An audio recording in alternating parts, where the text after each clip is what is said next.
Bonjour à tous, j'espère que vous allez bien avant les fêtes de Noël. Donc, je voulais vous faire une nouvelle et courte vidéo.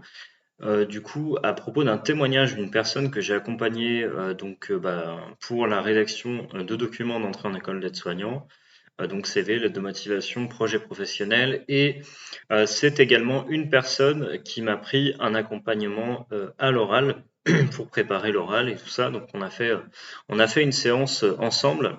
Donc, je vais vous lire son témoignage, son retour qui m'a fait très plaisir.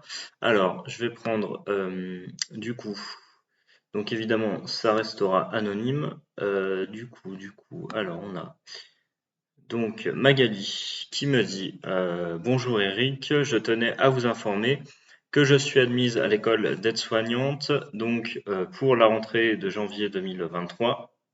Grâce à l'aide que vous m'avez apportée pour les lettres, le CV, les conseils pour l'oral, donc j'ai obtenu la note de 20 sur 20 et je me suis classé, donc elle s'est même pas classée première parmi toutes les personnes qui étaient en présence. Donc il y avait quand même plusieurs dizaines de personnes et elle a pris une seule école, en fait, elle a choisi une seule école. Alors moi, ce que je recommande en général, c'est d'aller dans plusieurs écoles, de s'inscrire dans plusieurs écoles, plus exactement, pour maximiser ses chances tout simplement d'être sélectionné. Or, là pour le coup, Magali, elle a pris une école et boum, ça a marché direct, donc vraiment tant mieux et je l'en félicite. Donc ensuite, elle explique qu'elle a eu, ça c'est important pour l'oral, pour si vous passez l'oral, donc même si ça dépend des écoles, mais elle a eu beaucoup de questions donc à propos de son stage d'immersion, des expériences professionnelles sur la formation, aussi sur ses propres qualités, et puis on l'a aussi interrogée un petit peu sur sa vie de famille, et elle n'a pas eu de test, donc à savoir de mathématiques a priori, ni de mise en situation. Donc mise en situation, c'est voir un petit peu comment vous allez réagir.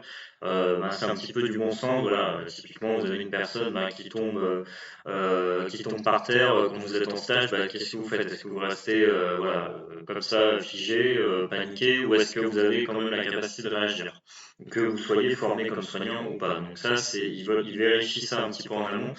Et puis en tout cas, elle n'a pas eu ces tests-là. Et du coup, voilà, donc le témoignage email se termine comme ça. Et du coup, voilà, évidemment, ça m'a fait très plaisir parce que ça récompense de mon côté mon travail et en même temps, ça récompense aussi les efforts et l'investissement de Magali, tout simplement. Donc voilà, au niveau des documents. Voilà, donc c'était un petit peu voilà, pour vous montrer les résultats qu'on peut obtenir avec un rédacteur, avec un service, en l'occurrence en passant par mes services. Donc du coup, moi pour rappel, pour ceux qui ne me connaissent pas et qui découvrent la chaîne, donc moi je suis un ancien étudiant aide-soignant, diplômé en BEP sanitaire et social, et du coup j'accompagne depuis maintenant 2 ans, ça doit faire 2 ans que j'accompagne les personnes à réussir leur entrée en sélection aide-soignante. J'ai eu aussi des auxiliaires périculture, même si la sélection est plus rude, et quelques infirmiers. Donc évidemment, je n'ai pas les retours de tout le monde, mais en général, il y a un très bon taux de réussite et c'est plutôt positif quand il n'y a pas, évidemment, pas de retour, voilà, on va dire négatif ou quoi. Donc dans l'ensemble, voilà, je suis vraiment content de tout ça et je tiens à vous remercier donc de votre soutien sur YouTube. Donc du coup, je fais moins de vidéos puisque forcément on a traité pas mal de sujets, mais je pense que je continuerai à en faire de manière régulière à partir de l'année prochaine. Donc je tiens à vous remercier du coup voilà comme je disais de votre soutien aussi j'ai vu sur le blog qu'il y avait un indice qui m'avait été donné par Google, je crois que c'est un truc du style augmentation de trafic, tout ça, donc tout ça c'est grâce à vous. Et même si c'est YouTube que j'utilise le plus, en tout cas, voilà, c'est vraiment une belle réussite et ça vous permet de rentrer tout simplement en sélection. Donc voilà, merci pour votre soutien. N'hésitez pas à liker cette vidéo et à vous abonner à cette chaîne.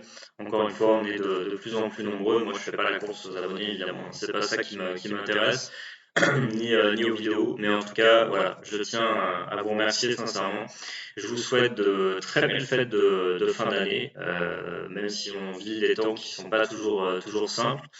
Et puis, voilà, je vous donne rendez-vous à l'année prochaine, peut-être avec une nouvelle caméra. Salut!